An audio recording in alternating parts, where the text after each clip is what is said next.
লাগলো হাওয়া। দ্বিতীয় দিনে এসে তত্তরিয়ে এগিয়ে গেল ভুলচুক মাফ।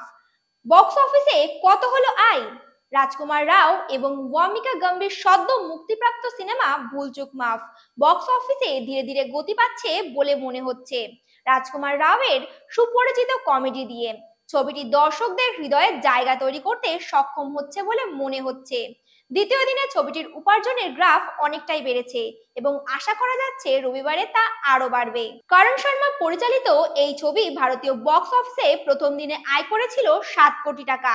দ্বিতীয় দিনে ছবিটির আয় বেড়ে 9 কোটি টাকা হয়েছে। ছবিটি এখনো পর্যন্ত মোট 16 কোটি টাকা আয় করেছে। জয়পুর, চেন্নাই, বেঙ্গালুরুর মতো শহরগুলিতে রমরমিয়ে চলছে ভুলচুক মাফ এবং সন্ধে এবং রাতের শোতে এই সিনেমার টিকিট বেশি বিক্রি হচ্ছে। রিভিউগুলোর কথা বললে আইএমডিবিতে ভুলচুক মাপ পেয়েছে 8.2 রেটিং, অর্থাৎ ছবিটি দর্শক পছন্দ করেছেন। দেখছিলেন Cineplus presenting by KB production house. নমস্কার।